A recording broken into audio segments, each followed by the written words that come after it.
London, 1929. The city breathed with an uneasy mix of progress and decay, its fog-drenched streets carrying both the laughter of jazz clubs and the silence of forgotten alleyways. It was a metropolis alive with energy, yet also haunted by ghosts of the Great War, its citizens still grappling with scars that were both visible and invisible.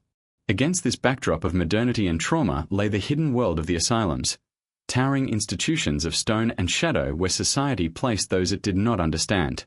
Behind barred windows and locked wards, human suffering was catalogued, dissected, and often silenced. It is from one of these places, nearly a century ago, that a chilling case emerges, a case so disturbing that even today it raises questions not just about mental illness, but about the very boundaries of human consciousness. The story begins not with a crime scene or a battlefield, but with a voice. At first, it was just a whisper. Then another. Soon, the whispers multiplied, weaving together into something stranger and darker. These were not the disjointed voices of madness as doctors were accustomed to hearing. They were structured, organized, deliberate. They were not random hallucinations, but workers, builders, masons, unseen laborists who toiled endlessly inside the confines of one man's skull. According to the patient's account, they were constructing something, a structure, a barrier, a prison. Not in the physical world, but within his mind. Day by day, brick by brick, they sealed off his thoughts, his freedom, his very sense of self. He claimed he could hear the scraping of mortar, the clink of stone, the suffocating finality of walls rising around him. To modern ears, the story sounds like a metaphor, perhaps even a poetic exaggeration. But to the patient, this was not symbolic. It was absolute reality. Every sound, every sensation carried with it the unbearable weight of truth. He was being imprisoned from within, and there was no escape. Doctors, nurses, and attendants of the asylum at the time recorded his words with clinical detachment, but reading them now sends a shiver down the spine. The idea that the mind, the last refuge of freedom, could become a cage is unsettling enough. But to hear it described with such architectural precision, as though the psyche itself were under construction, is something else entirely. It forces us to question not only the fragility of mental health, but the very thin line between inner reality and external truth. The late 1920s were not a kind era for those who lived with psychological torment. Mental illness was seen as weakness, madness, or even moral failing. Treatments were crude, compassion was scarce, and once committed to an asylum, many never found their way out. To most people on the outside, patients were nameless and faceless, reduced to statistics or whispered horror stories. Yet in this case file, tucked away, labeled, and classified, we find something that defies easy explanation. Was this merely schizophrenia before it was properly understood, or was there something more unusual at play? Was the patient's mind unraveling under the weight of trauma, or had he tapped into some darker psychological truth about how the brain confines itself? The case has remained buried in archives, shielded from the public eye for decades, perhaps because it was deemed too sensational, or perhaps because it revealed too much about the limits of psychiatric understanding at the time. Only fragments survive, notes scribbled in fading ink, descriptions of the patient's behavior, the unsettling phrases he repeated. The voices he claimed to hear were not shouting nonsense or hurling insults like the typical hallucinations noted in medical literature. They were working. They were building. They were methodical. And their purpose, according to the patient, was clear: to create a prison that could never be escaped, because it did not exist in the world of brick and iron, but in the mind itself. There is a kind of horror that transcends blood and violence, one that does not rely on monsters lurking in shadows. It is the horror of losing one's agency, one's ability to think freely, one's grip on what is real and what is imagined. The idea that your own mind, the very core of your identity, could betray you, turning into both captor and executioner, is a terror that cuts deeper than any physical confinement. That is what makes this case not only tragic, but unforgettable. It lingers because it forces us to consider the possibility that the scariest prisons are not the ones built by governments or wardens, but the ones our brains are capable of constructing. As we open this classified file, we must prepare to confront not only the darkness of psychiatric history, but also the unsettling truths it reflects back upon us. This is more than a story about a man in an asylum. It is about the fragile boundaries of the human mind, the terror of hearing voices that cannot be silenced, and the chilling image of invisible walls closing in with every passing moment. What begins in 1929 London may seem like a relic of the past, but its echoes remain painfully relevant today. For though the asylum has long since closed its doors, the voices, and the prison they built, continue to haunt the edges of human understanding. London in 1929 was a city straddling two worlds, one foot planted firmly in the roaring energy of the Jazz Age, the other still shackled to the memories of war and the harsh realities of economic struggle. To walk its streets was to feel this tension. On one corner, gramophones spilled jazz into smoky bars. On another, the gaunt faces of the unemployed queued for bread. Beneath the optimism of modernity lurked shadows of fear, poverty, and a fragile social order. The Great War had ended just over a decade earlier, but its consequences were everywhere. Families mourned the loss of sons and fathers, survivors carried both physical wounds and invisible scars, and society at large bore an unspoken weight. Trauma on a scale no generation had ever seen before. Mental illness was one of those scars, though few dared speak of it. The language of the time still relied on words like madness, lunacy, and hysteria. To be labelled insane was to lose your identity, your dignity, and often your freedom. Public opinion was ruthless. A man suffering from voices in his head was not pitied. He was feared, mocked, or hidden away. Women struggling with depression or anxiety were dismissed as weak or morally flawed. The stigma was suffocating, and the asylum was seen as the final destination, a place from which few ever returned to ordinary life. The medical world, though advancing in some respects, was still fumbling in the dark when it came to the mysteries of the human mind. Sigmund Freud's theories of psychoanalysis had made their way across Europe, but they were controversial and often ridiculed by British psychiatry, which preferred a more rigid, biological approach. Doctors debated fiercely whether conditions like schizophrenia were the result of hereditary degeneration, trauma, or moral failure. Treatments were equally divided. Some favored experimental talk therapy, others advocated sedation, isolation, and in extreme cases, procedures that bordered on torture. Electroconvulsive therapy was in its infancy. Lobotomies had not yet reached their peak in Britain, but the appetite for drastic intervention was growing. The asylum system itself, a network of large institutions scattered across the country, operated more as a warehouse than a hospital.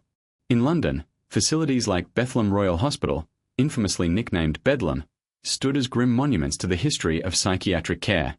By the 1920s, reforms had tried to soften the cruelty of earlier centuries, but conditions remained bleak. Overcrowding was common, and funding was scarce. Patients often shared small cells, meals were basic, and staff were stretched thin. The result was an environment where suffering multiplied rather than healed. Many patients spent their days in silence, sitting on hard benches or pacing long corridors, while attendants tried to maintain order in an institution always on the edge of collapse. Outside the walls of these asylums, fear of mental illness rippled through society. London newspapers frequently published sensational stories of mad killers, escaped patients, or bizarre crimes attributed to lunacy. These tales fed public anxiety and reinforced the idea that the mentally ill were dangerous and unpredictable. To admit someone you loved into an asylum was not only a personal tragedy but a social stain. Families often tried to keep such admissions secret, whispering them behind closed doors, as if madness itself were contagious. This secrecy made asylum life even more mysterious to outsiders, who could only imagine the horrors within. But the late 1920s also represented a strange contradiction. While stigma and cruelty persisted, there was also a growing fascination with the mind. Spiritualism, seances, and occult practices remained popular among the middle and upper classes, fueled by the collective grief of a society that had lost so many in the war. Scientists and charlatans alike claimed to communicate with the dead, while others experimented with hypnosis, dream interpretation, and experimental psychology. Londoners were caught between two poles. On one side, the asylum and the image of the madman, and on the other, the drawing room séance where voices and visions were treated with awe.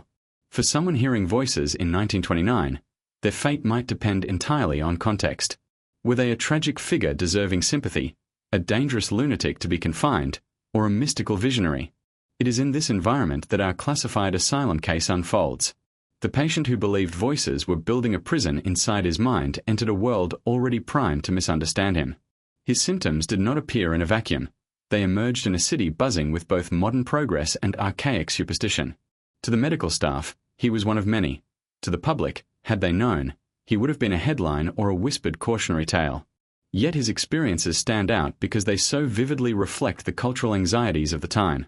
Post-war London was a city obsessed with walls, rebuilding homes, patching up infrastructure, and reinforcing class boundaries. The metaphor of construction, of being bricked in, would have carried powerful meaning, even if the patient himself could not articulate it in those terms. This was also a period when psychiatry began to draw sharper lines between what it considered science and what it dismissed as superstition. A man hearing voices was not seen as haunted or possessed, not officially, at least. He was labeled with terms like dementia praecox, an early precursor to the diagnosis of schizophrenia. But while the doctors were busy writing clinical labels, they could not escape the deeper question. What did it mean for a person to feel themselves being imprisoned from within? Was it merely brain chemistry gone wrong? Or was the patient's psyche giving symbolic voice to a society still caged by its own collective traumas? To understand this case, we must understand the city that shaped it. London in 1929 was a place of contrasts, progress and despair, freedom and confinement, science and superstition. It was a city where jazz played in underground clubs while patients wasted away in locked wards just a few miles away. It was a place where the human mind was simultaneously a subject of wonder and fear, a source of both fascination and dread. Against this backdrop, one man's claim that invisible builders were constructing a prison in his head becomes more than just a medical oddity. It becomes a mirror, reflecting not only his torment, but the anxieties of an entire society struggling to define what it meant to be sane in a world that often seemed mad itself. The story of the prison inside the mind would have been lost to history entirely if not for a curious fragment of paper, a battered asylum record hidden deep within archives that were never meant to be opened to the public. Most files from that period have long since been destroyed, whether by accident, neglect, or deliberate cleansing of embarrassing history. Yet this one survived, a classified file marked with the seal of a London institution and the date, late 1929. Its pages are yellowed, its ink faded, but its contents are disturbing in a way that feels timeless. The file does not give us a full name, only an initial and a vague description. Male, mid-30s, admitted in the winter months of 1929. This anonymity was deliberate. Asylums often reduced patients to case numbers or initials, stripping away personal identity in order to fit them into medical categories. But what makes this particular file remarkable is not the lack of identity. It is the detail with which the patient's experiences were recorded. Whoever kept these notes, whether a duty physician or a curious attendant, seemed compelled to write down the words as they were spoken, almost verbatim. The first entry is brief. Patient reports persistent auditory experiences. Claims multiple voices present, consistent in tone, described as workers or builders. Believes construction occurring internally. At first glance, it reads like a standard note on hallucinations. But the next entries reveal something more unsettling. The patient did not describe random shouting or chaotic murmurs, as was typical with auditory psychosis. Instead, he reported organized labor. He heard footsteps, hammering, the measured scrape of tools. The voices were not merely speaking, they were working. By the second week, the records show escalation. The patient insisted that walls were being built around his thoughts. He described the sensation of space narrowing inside his mind, as though once open corridors of imagination were closing, one by one. He spoke of windows being bricked shut, doors sealed, air growing thin. Each description carried the language of construction, delivered with such precision that attendants could not help but note the technical detail. This was not metaphor to him. It was reality. There are chilling passages in the file where his direct words are quoted. One note reads, "They have sealed another chamber today. I cannot reach the thought that was there yesterday. It is gone, closed behind stone. They say they will finish soon. When they are done, there will be no way out." Another entry, "I hear them at night most clearly. The tapping, the mixing of mortar. They argue sometimes about how thick to make the walls. They want to be certain I cannot break free." To read these fragments is to feel the claustrophobia he must have endured. It was not merely the fear of being watched or judged, as with many other patients of the time. It was the terror of being sealed off from himself. The prison he described was not external. It was the inner world that should have been his sanctuary. The file also contains brief observations from staff. One attendant wrote, "Patient sits quietly for long periods, head tilted as if listening. Exhibits sudden flinching at imagined noises. Refuses food on grounds that it is tainted with cement." Another note from a doctor reads, "Persistent fixation on prison imagery. Possible symbolic manifestation of guilt or repression. Prognosis poor." The language is clinical, detached, but it cannot conceal the horror that bleeds through the patient's own words. What makes the case file all the more striking is how much of it was withheld. Several pages are missing, likely torn out or deliberately removed before the file was sealed. What remained was marked classified, not to be circulated, not to be used in teaching, kept away from official reports. Why this particular case was deemed too sensitive is unclear. Perhaps the bizarre specificity of the hallucinations embarrassed the institution. Perhaps it challenged the neat diagnostic categories of the day. Or perhaps it was simply too disturbing, too vivid, to be shared widely. For decades, the file lay forgotten in an archive box. When it resurfaced, historians of psychiatry were struck not only by its content, but by the atmosphere it conveyed. Unlike many asylum records, which reduce patients to symptoms and statistics, this one carries the weight of narrative. It feels less like a medical report and more like a confession, written secondhand. Through these fragments, the patient's world still breathes, and his torment still echoes. There is one final note, written in a hurried scrawl, which has puzzled every reader since. It reads, "Construction nearly complete. Subject reports final sealing imminent. Urges staff not to let it finish." And then, silence. The file ends abruptly, as if the story itself was bricked in, walled off from resolution. We are left with no clear record of what became of him. Did the patient survive? Was he transferred, medicated, or left to waste away in his cell? The answer is gone, sealed as surely as the imagined walls in his mind. This fragment of history leaves us with only questions. Was it a case of untreated psychosis, a vivid delusion crafted by a brain unraveling under stress? Or was it something deeper, a metaphorical truth about trauma and confinement that the medical world of 1929 could not comprehend?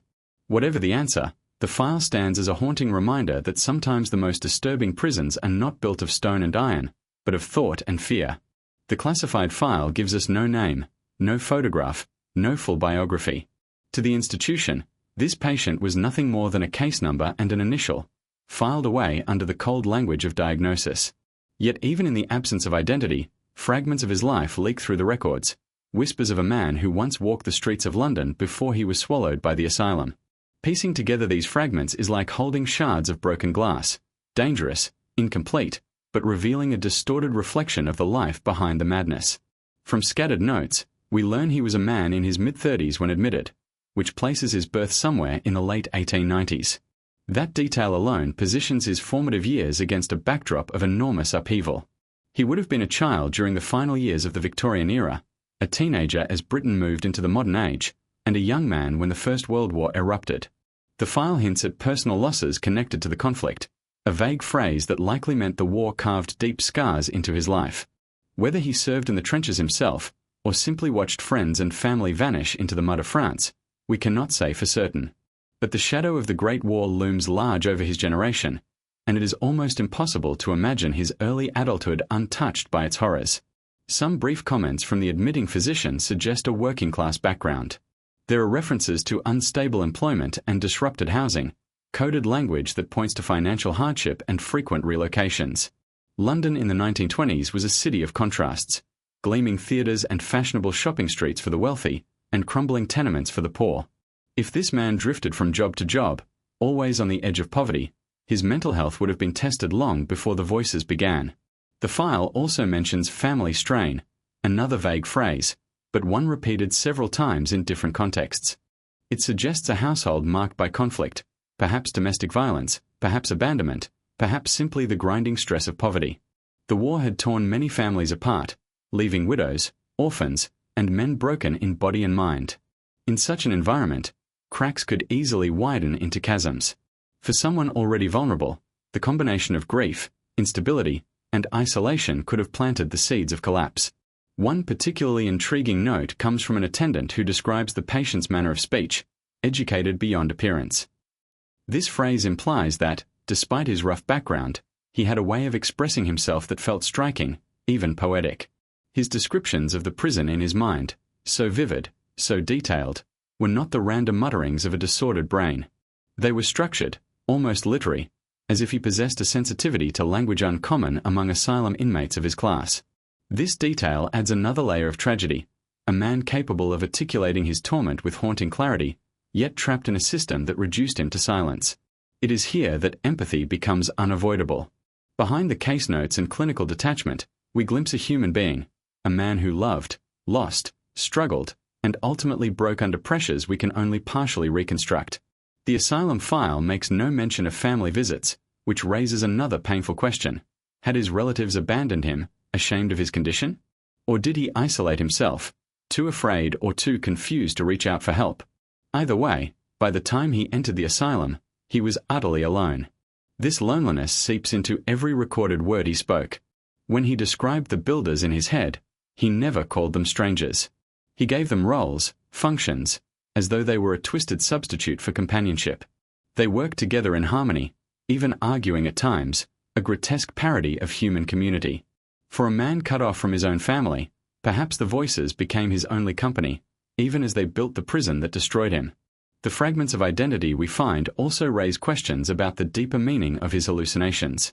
If he was indeed a veteran, or closely connected to those who served, could the construction imagery have been a symbolic replay of war trauma? The trenches of France were often described as suffocating, enclosed spaces, constantly under construction and destruction. The endless sound of hammers, picks, and shovels would have been the background noise of survival. To relive those sounds inside one's head, years later, as they sealed the mind into a permanent tomb, perhaps it was not madness alone, but memory twisted into torment. Others suggest the imagery of construction might reflect his social position. For a working-class Londoner, the sound of hammers and bricks was not unusual. The city was constantly being built and rebuilt. Factories, warehouses, housing projects, construction was the rhythm of daily life. To imagine the same labor being turned inward, building walls inside one's own skull, may have been his mind's way of expressing alienation, of feeling trapped by a system that offered no escape. The asylum, with its literal walls and barred windows, only reinforced this inner metaphor. And yet, the most tragic element of this fragmentary life is how little value was placed on it by those who documented it. The doctors did not care to record his history in detail. They did not ask for his memories of the war, his struggles with family, his moments of joy or despair. To them, he was not a man but a condition, an object of study. Even the fragments we have are accidental, the product of one unusually attentive note-taker rather than genuine compassion. The result is that his true self, whatever it was, has been bricked away just like the chambers of his mind. We are left only with echoes.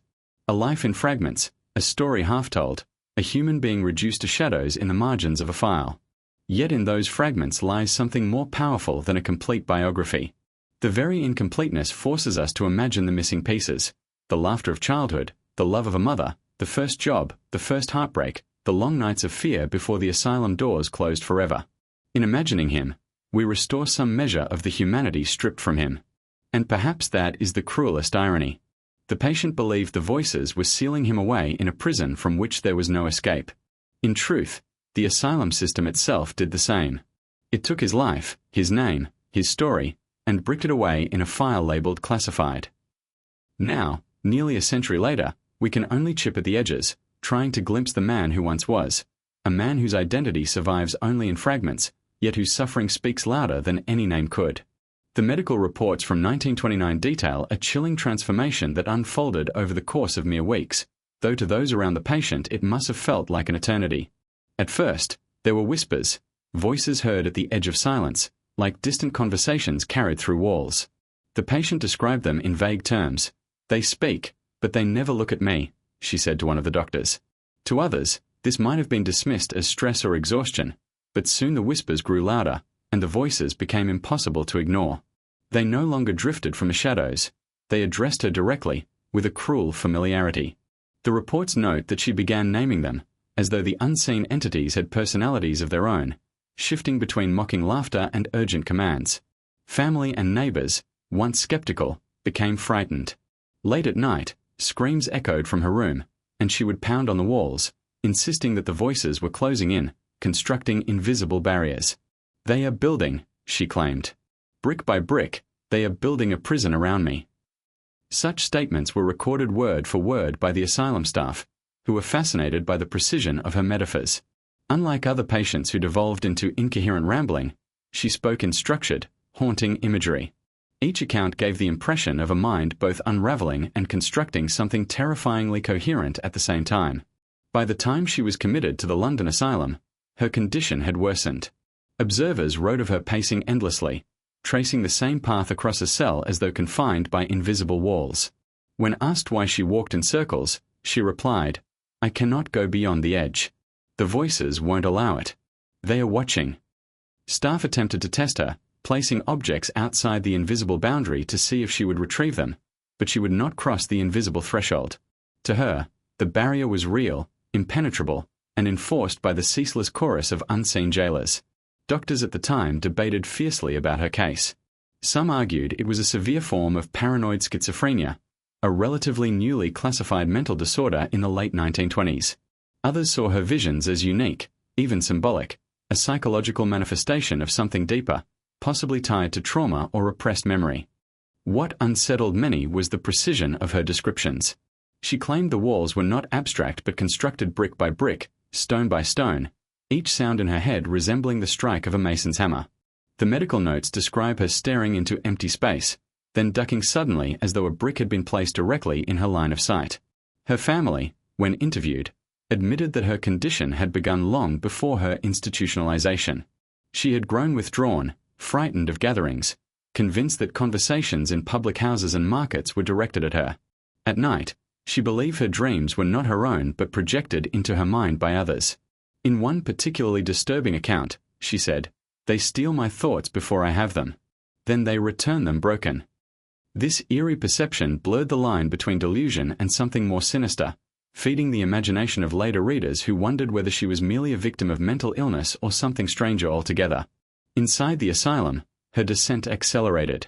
Isolation made the voices stronger. The staff wrote of how she would beg to be moved, claiming the cell walls echoed with whispers that grew louder in the silence.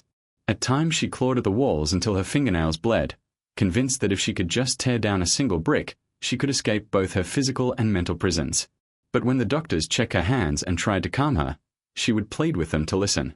"You don't understand," she said. "They're not in the walls, they are the walls." For those who witnessed her unraveling, the effect was deeply disturbing.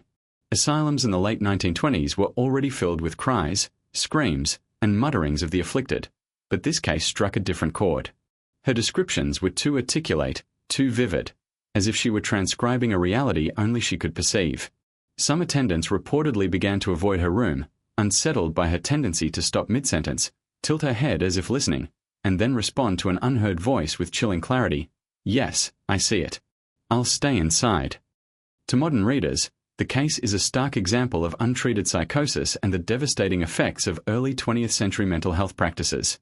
But to those living in 1929, in a world still grappling with superstition, trauma from the Great War, and a growing but incomplete understanding of the human mind, it was a story that hovered between medical anomaly and something paranormal. The descent into madness was terrifying not only for the woman herself but for everyone forced to watch her slip further into the prison built not of iron bars but of invisible voices. By the end of her first year in the asylum, she no longer spoke of escape. Instead, she seemed resigned, repeating phrases like "the walls are finished and there's no way out."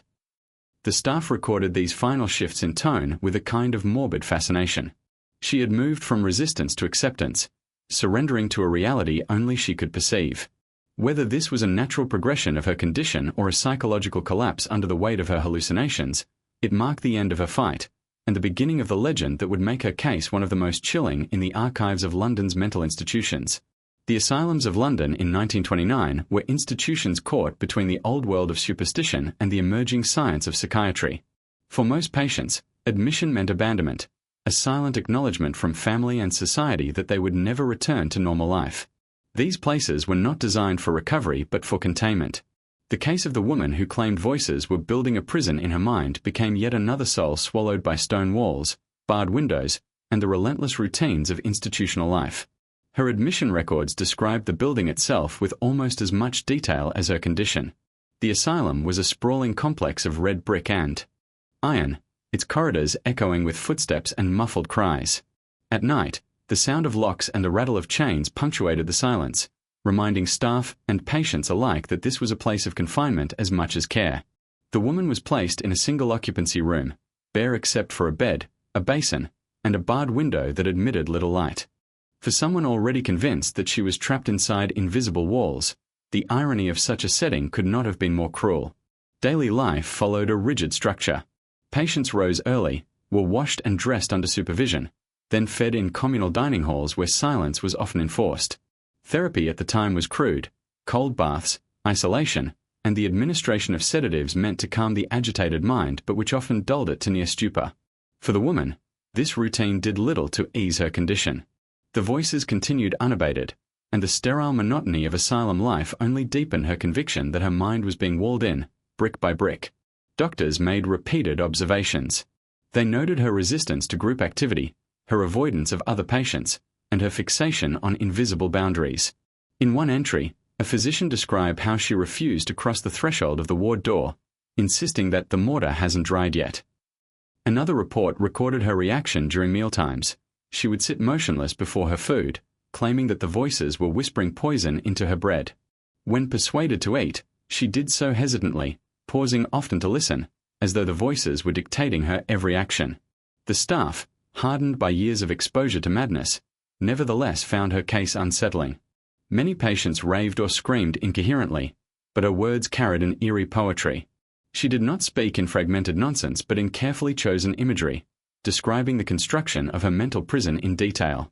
The walls, she said, were layered with sounds and thoughts, reinforced by every whisper she heard. Each day she mapped out her cell, running her hands across the air as though tracing invisible bricks. One attendant later remarked that watching her was like witnessing someone build their own coffin, not with their hands but with their imagination. Treatment options were limited. Electroconvulsive therapy was still in its infancy, and lobotomies had not yet become widespread in Britain. Instead, physicians relied on sedation, rest cures, and endless observation. The woman was subjected to regular moral therapy, which involved long walks in the asylum gardens, gentle encouragement to engage in sewing or reading, and hours spent under the watchful eye of staff. But these activities did nothing to weaken the hold of the voices. If anything, the contrast between the outer world of blooming gardens and her inner world of stone walls made her delusions more pronounced. She once told a nurse, "I see the flowers, but they're on the other side of the wall. I'll never touch them." The asylum was not only a place of medical treatment but of secrecy. Families often abandoned their relatives upon admission, visiting rarely if at all. In this woman's case, records suggest her family visited only once after she was committed. They describe her as changed beyond recognition, and confessed they could no longer bear the burden of her care. This abandonment compounded her despair. The voices, ever opportunistic, filled the void with messages of betrayal. "They have left you. We are all you have now." As months turned into years, her identity as a person seemed to dissolve, replaced by her role as a patient, a subject of study, a case file in a dusty archive. The doctor's fascination with her condition often bordered on cold detachment. They documented her hallucinations meticulously, intrigued by the clarity of her imagery, but offered little in the way of empathy. To them, she was both tragic and valuable, a rare glimpse into the workings of a fractured mind, yet also a reminder of how powerless medicine still was against the labyrinth of psychosis. Despite the clinical environment, whispers of superstition still lingered in the asylum's halls. Some attendants, less educated than the doctors, began to fear her. They spoke in hushed tones about the way she seemed to know things she shouldn't, how she could describe conversations held outside her door, or predict when someone was about to enter her room. Was it hyper-awareness born of paranoia, or something else? These eerie coincidences fed rumors among the staff, blurring the line between medical curiosity and the fear of the supernatural. By 1930, her condition had deteriorated further. She rarely slept, her eyes ringed with dark circles, her body frail from refusing food. The voices, she claimed, no longer merely whispered, they shouted, hammering against her skull, reinforcing the prison until she could scarcely move. "The walls are complete," she told a doctor one day, staring into the empty air. "Now they're locking the gate." The phrase chilled him, not because it was medically remarkable, but because of the finality with which she spoke it, as though she had already accepted her eternal sentence. Life inside the asylum was a slow erasure. Patients were stripped of their individuality, their days reduced to routines, and their identities dissolved into diagnoses. For this woman, who believed she was encased in a prison of sound and thought, the asylum itself became the physical manifestation of her inner nightmare. Surrounded by real walls, barred windows, and endless corridors, How could she distinguish between the tangible confinement of the institution and the invisible prison constructed in her mind? To her, there was no difference. Both were unbreakable. Her case, locked away in archives and classified reports, is one of countless tragedies buried in the history of psychiatric care. But it stands apart for its haunting imagery, for the way she described her torment with such unsettling clarity. Inside the asylum, she lived and died as both a patient and a prisoner, confined by brick walls on the outside, and by voices on the inside that never ceased building.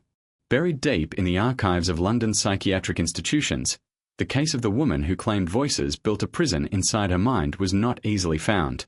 Unlike other medical files, her records bore a mark that set them apart: classified. Even in the 1920s, when mental illness was poorly understood and the boundaries of privacy were flexible, the decision to restrict access was unusual. Doctors and administrators did not often bother with secrecy. Most patients' files were open to any researcher willing to sift through the dust. Why, then, was this one hidden away? The first clue lies in the structure of the files themselves. Decades later, when the documents were partially declassified, researchers discovered pages missing, entire sections redacted, and annotations in the margins written in hurried, almost frantic script. The surviving notes painted a picture of doctors who were deeply unsettled by what they were witnessing. They wrote of anomalous experiences that could not be explained within the framework of psychiatric science at the time.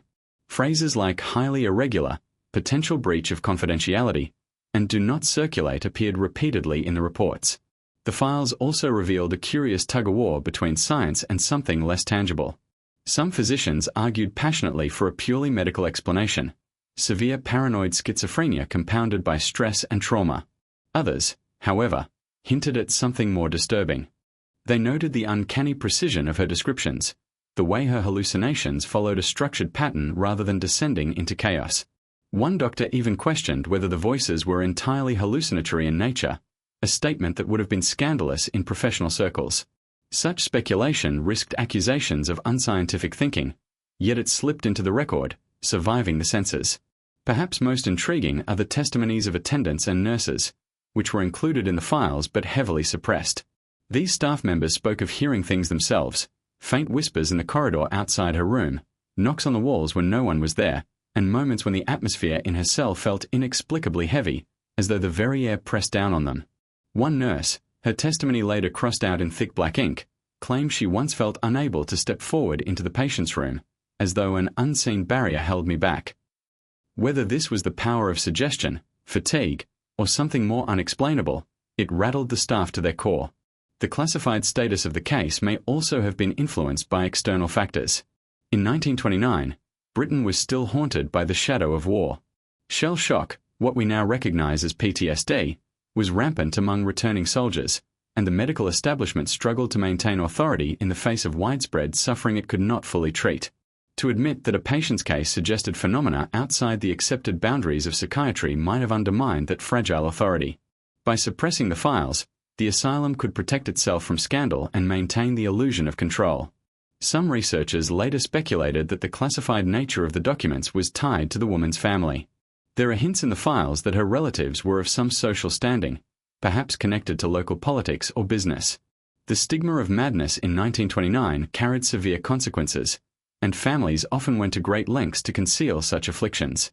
To have her detailed delusions publicized, especially delusions that suggested voices, entities, or paranormal forces, could have been seen as disgraceful.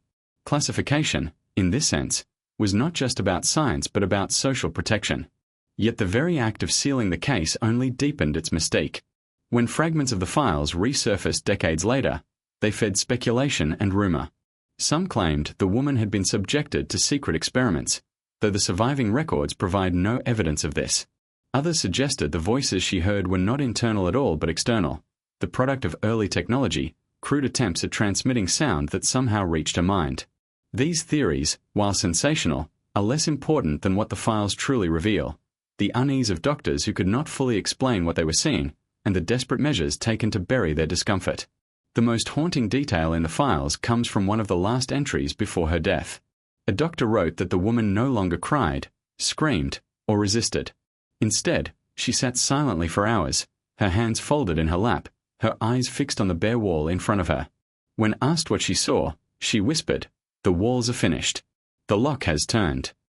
That note, written in shaky handwriting, was underlined twice. It was the final testament of a patient who believed she had been sealed away forever, not only in the asylum but in her own mind. The classified files ensure that much of her story will always remain in shadows. We may never know the full extent of what was recorded, what was erased, or what was deliberately hidden.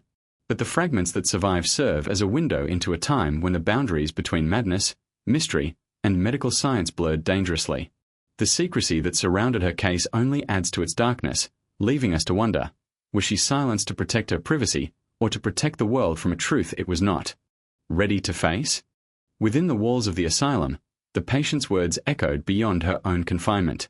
They reverberated through the minds of the doctors and psychiatrists tasked with explaining her condition. In 1929, psychiatry was still in its formative stages, hovering uncomfortably between hard science and speculative theory. What today might be diagnosed with clearer criteria was then a battleground of competing interpretations. The woman's case, with its chilling imagery of invisible walls and voices hammering bricks around her mind, became a focal point of intense debate. On one side stood the strict medical rationalists. To them, her symptoms aligned with paranoid schizophrenia, a diagnosis that had only recently been adopted into British psychiatric vocabulary. Schizophrenia was seen as the ultimate disintegration of the mind, marked by delusions, auditory hallucinations, and the breakdown of logical thought. In their reports, these doctors emphasized that the patient's condition followed a textbook progression, from early paranoia in public spaces to the overwhelming dominance of internal voices that dictated her reality. For them, there was no mystery, only the tragedy of a degenerative illness that, at the time, had no effective treatment. Yet others were not so sure. They pointed to the unusual coherence of her visions. Most patients with schizophrenia descended into fragmented, jumbled thought patterns. Their speech lost grammar and meaning. Their hallucinations blended into incoherence. This woman, however, spoke in hauntingly structured metaphors. Her prison of the mind was not random. It was consistent, detailed, and described in ways that made even hardened asylum staff shiver. Each time she was interviewed, the imagery expanded logically, as though she were narrating a construction project only she could witness. Was this simply an elaborate delusion, or was something deeper occurring within her psyche? A few physicians dared to venture into more controversial territory. They speculated that her hallucinations might represent a form of splitting, where the subconscious mind created externalized voices as a way of coping with trauma. Perhaps the prison was a metaphor her psyche had built to protect itself from a reality too painful to face. If so, what had triggered such a profound collapse? Was there a history of abuse, grief, or violence in her past that the records had concealed? These were dangerous questions, not because they lacked merit, but because they threatened to challenge the official stance of the asylum, that the woman was simply ill, her words meaningless products of a diseased brain. The debate extended beyond the asylum. In professional journals, brief references to her case appeared, always stripped of identifying details, always clinical. Yet even there, hints of unease seeped through. One article noted the unusually vivid and organized character of her hallucinations, while another suggested her experience might shed light on the relationship between language and psychosis. These observations hinted at an unspoken fascination, as if the woman's torment had cracked open a doorway to questions psychiatry was not yet equipped to answer. But the debate was not limited to the medical sphere. Outside the asylum, whispers circulated in more superstitious terms. Some attendants believed she was not merely ill but possessed. Her ability to stop mid-sentence and respond to unheard voices unsettled even the most skeptical. When she tilted her head and muttered replies, it felt less like madness and more like a conversation with something invisible. Nurses claimed the air in her room grew colder at night. Visitors described feeling watched. These accounts never made it into official medical notes, but they persisted in the oral histories of the institution, fueling a parallel debate between science and the supernatural. The classified nature of her files only added to the tension. By hiding the more troubling testimonies, the asylum tried to contain both the medical and metaphysical unease. Yet the very act of suppression invited speculation. Some suggested her case hinted at auditory phenomena beyond the mind, perhaps an early glimpse into what would later be studied as auditory processing disorders, or even something stranger. Others proposed she might have been unusually sensitive to environmental sounds, picking up on vibrations or murmurs others could not hear, translating them into elaborate delusions. This divergence between explanations, medical, psychological, supernatural, created a strange duality around her case. Doctors continued to insist on the schizophrenia diagnosis, but the staff who worked most closely with her often whispered a different story. For them, her suffering felt less like random madness and more like a deliberate construction, as though an unseen architect was truly at work inside her head. The debate reveals more about the era than about the patient herself. Psychiatry in 1929 was fragile, desperate for legitimacy, yet confronted with mysteries that seemed to resist categorization. To dismiss her entirely as mad was to ignore the unsettling order in her delusions. To entertain the possibility of something more was to risk professional ridicule. Thus, the debate lingered in silence, preserved only in fragmented notes and classified files. What remains chilling today is how her words anticipated modern understandings. The prison imagery she described aligns disturbingly well with what many psychotic patients later reported. Feelings of entrapment, boundaries closing in, voices creating barriers. Was she an early case articulating experiences others could not yet express? Or was her prison something unique, something darker, that even now resists explanation? By the time her case faded from active discussion, the medical community had quietly settled on the safe explanation: schizophrenia. Yet the unease remained, locked in the margins of a file, in the redacted testimonies of staff, and in the memories of those who stood at her door and hesitated, unable to shake the feeling that perhaps she was not building her prison alone. The medical debate did not resolve her story. It only deepened its mystery, showing how fragile the boundary can be between scientific certainty and the haunting unknown. If the prison imagery was the framework of her torment, then the voices were its builders. Every detail of her delusion, or reality, depending on how one interprets it, was shaped by the constant presence of disembodied voices. In most asylum cases of the period, auditory hallucinations were recorded as vague mutterings, indistinct whispers, or cries that blended into the general chaos of the patient's thoughts. But this woman's voices were different. They were distinct, organized, and persistent, each with its own personality and purpose. According to the surviving notes, she described at least 3 primary voices. The first was commanding, authoritative, like a foreman directing laboris. It dictated instructions not to her, but to others she claimed were building the walls inside her mind. She referred to this voice as the one with the hammer, a chilling metaphor that appeared repeatedly in her accounts. The second voice was mocking, cruel, and sharp, taunting her for resisting, ridiculing her attempts to assert that the prison wasn't real. "You can't escape," it would sneer, "because you've already agreed to stay." The third voice was quieter, almost sympathetic, murmuring words of comfort even as it reinforced the inevitability of her imprisonment. "Don't fight it. It will be easier once the walls are complete." What disturbed the doctors most was how consistently she described these roles over time. Unlike the fragmented hallucinations of many patients, hers followed a narrative arc. The voices worked in unison, performing roles as though part of a collective effort. This unnerved staff members, who found themselves listening to her recounting what sounded less like chaos and more like a structured system of control. The foreman, the mocking one, the comforter, together they formed a triad that orchestrated the building of her mental prison. Occasionally, she spoke of other, less frequent voices. These were described as laborious, grunting, murmuring, or repeating single words, as though they were background figures in a construction site. Sometimes she said she could hear the sound of brick against brick, or mortar being spread, as if an invisible workforce surrounded her. In one especially haunting entry, she told a nurse, "They lay the stones with my thoughts. Each time I think of leaving, they steal it and place it in the wall." For the staff, these accounts became almost unbearable to witness. One nurse later wrote, her note heavily censored in the surviving file, that she began to imagine hearing faint tapping sounds when standing outside the woman's door, as though something were indeed being built within. Whether this was suggestion or something more, the fear it instilled was very real. From a medical perspective, the voices were interpreted as auditory hallucinations, common in severe psychosis. But even within that framework, her case was striking. Auditory hallucinations typically fluctuate in intensity and content, but hers remained remarkably stable, coherent, and thematically focused. They didn't just torment her with random cruelty, they pursued a purpose. That purpose, as she described it, was her eternal confinement. Her conversations with the voices were equally unsettling. Attendants recorded her pausing mid-sentence to listen, then responding softly, sometimes with fear, sometimes with resignation. When questioned, she would insist she wasn't talking to herself but answering direct instructions. On one occasion, when told she was hallucinating, she laughed bitterly. "You think they're in my head? They are not. They are around me. You just can't hear them."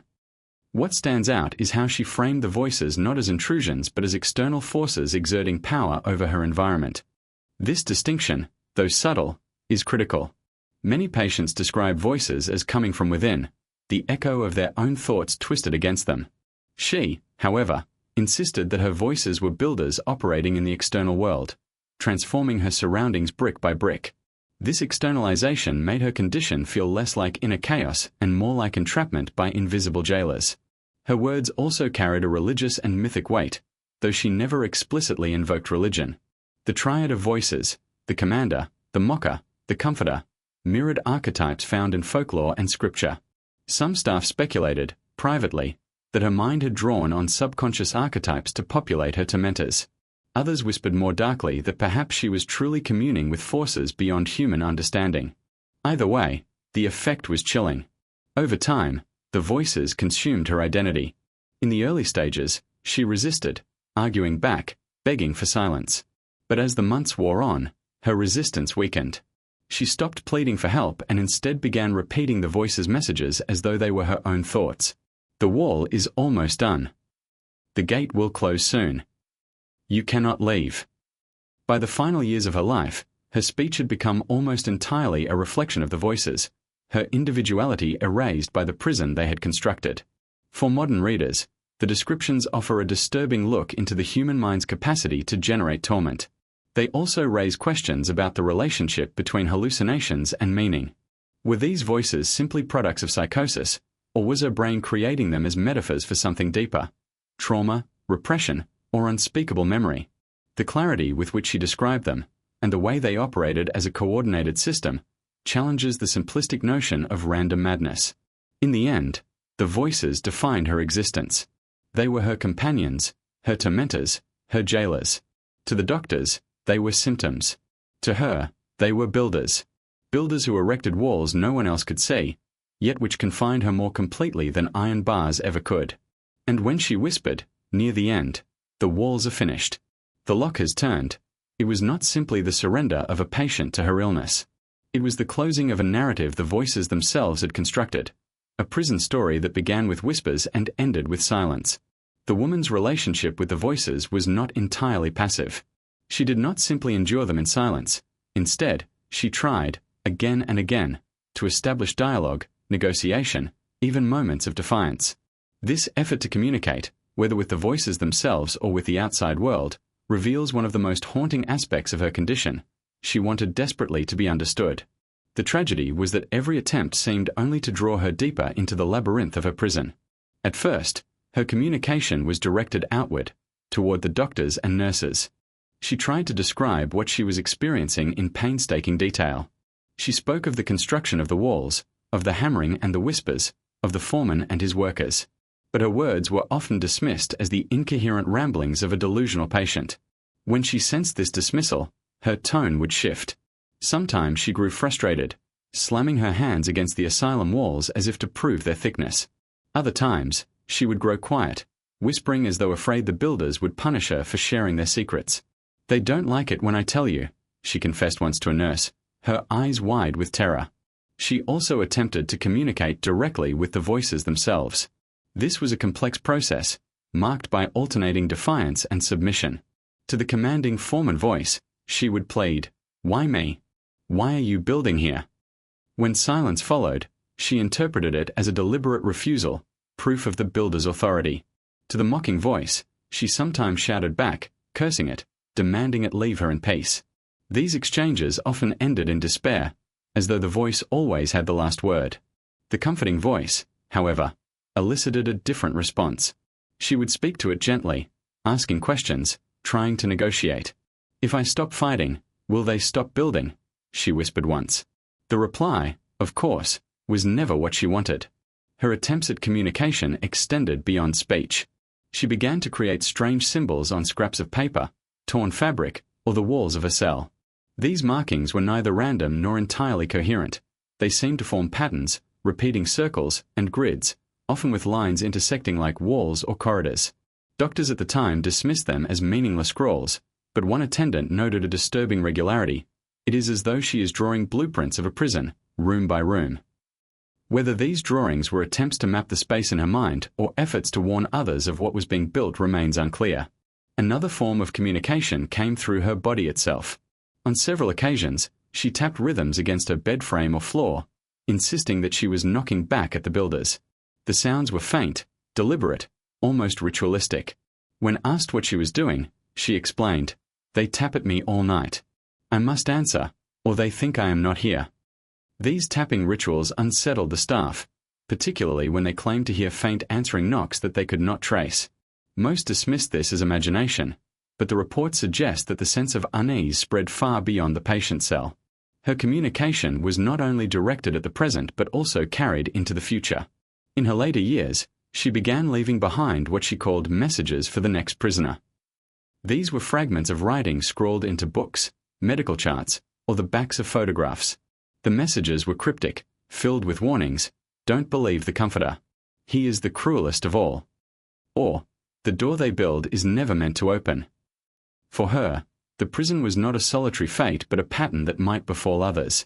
Whether this was an expression of empathy or a deepening of her delusion is impossible to say, but it suggests she saw herself as part of something larger, a cycle of entrapment repeating across time. The doctors tried to redirect her communication toward therapy. They encouraged her to describe the voices in more detail, hoping that verbalizing her experiences might lessen their power. But instead, the opposite seemed to occur. The more she described them, the stronger they became in her narrative. It was as if speaking of them gave them life, shaping them into something sharper, more defined.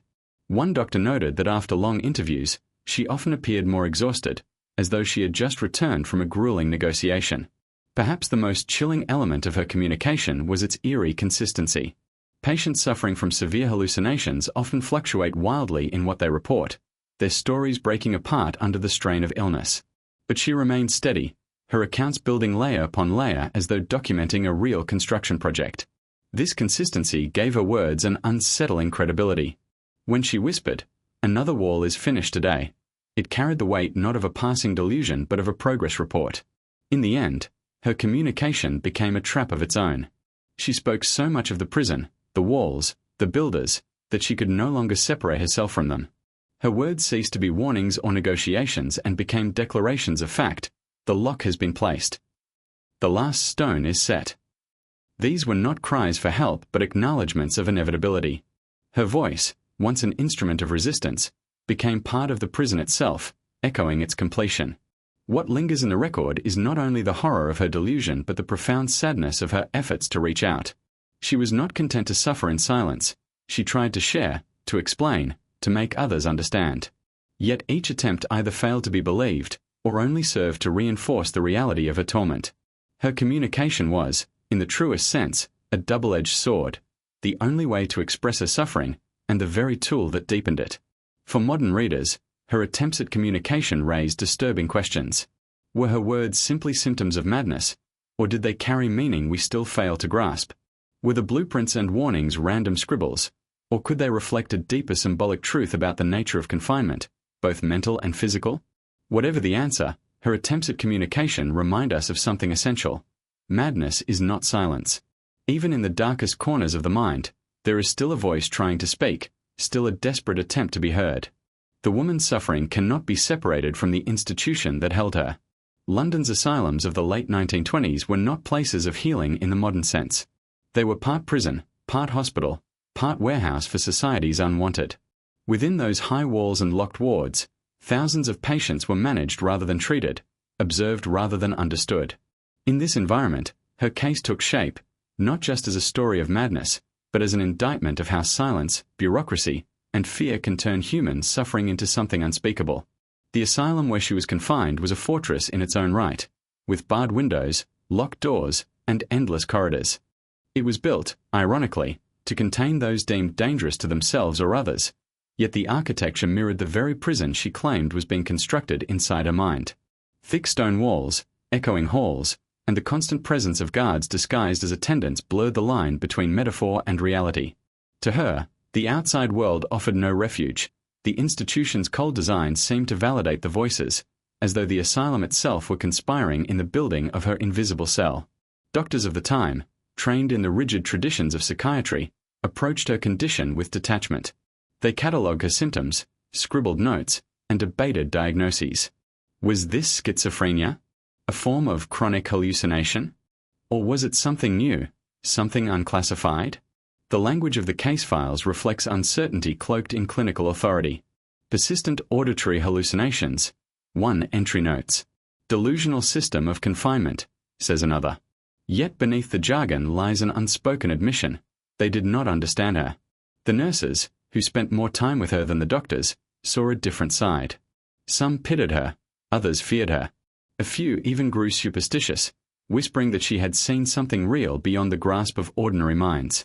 Yet in the rigid hierarchy of the asylum, their observations carried little weight. To speak too openly about sympathy or fear could mean punishment or dismissal. And so, their voices, like hers, were muted by the institution's silence. There were attempts at treatment, though they were crude and often cruel. Cold baths were administered in the belief they could shock her mind back into clarity. Sedatives were forced upon her to quiet her agitation. Restraints were sometimes used when her despair grew too violent. Electroconvulsive therapy, still in its experimental infancy, was whispered about, though records are unclear whether she endured it. Each intervention reflected the limits of medical knowledge at the time, and none eased the burden of her voices. Instead, these measures reinforced her sense of entrapment. When her arms were bound or her body submerged in ice water, how could she not believe the prison was tightening its grip? The asylum also served another function: secrecy. To be committed in 1929 was to be hidden from society. Families often abandoned their relatives once they crossed those gates, and cases like hers rarely saw the light of public scrutiny. Her story was recorded in classified files, not shared in newspapers or journals. Silence was the asylum's most potent weapon, ensuring that such disturbing accounts remained buried. Only decades later, when old case records were unearthed, did fragments of her story resurface. This enforced silence extended to the patient herself. Her writings, drawings, and messages were collected, but often destroyed when they became too unsettling. Nurses occasionally smuggled scraps of her notes into their own journals, but the majority of her attempts to communicate were discarded. The asylum's priority was order, not truth.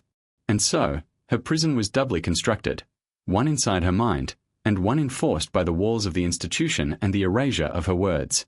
Yet, in this silence, there were moments of haunting resonance. Other patients sometimes claimed to hear her voices too. One man muttered that he also heard the tapping at night. Another woman, confined 2 cells away, began to whisper about builders after long hours listening to her. Whether these were echoes of suggestion or signs of a shared delusion, the effect was chilling. The asylum became not only a container for madness but a breeding ground for it, its silence allowing contagion to spread unchecked. What makes this section of her story so disturbing is not only the brutality of her suffering, but the complicity of the institution. The asylum was not neutral. Its walls, its routines, its silence all shape her torment. By refusing to listen, by reducing her cries to clinical notes, the asylum became part of her prison.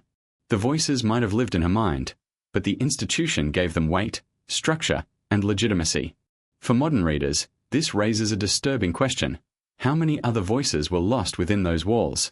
How many other patients tried to speak, only to be silenced by bureaucracy and shame? Her story, preserved almost by accident, might represent only a fragment of a much larger tapestry of hidden suffering. The asylum's silence echoes even now. In studying her case, we hear not just the voices she described but the silence of those who could have amplified her words. Doctors who chose clinical detachment over compassion.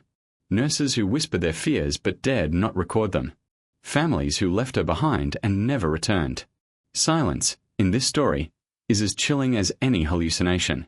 It is the silence of institutions that prefer order to truth, of societies that prefer forgetting to remembering. In the end, the asylum's role cannot be separated from the woman's tragedy. It was not simply the setting of her suffering but a collaborator in it.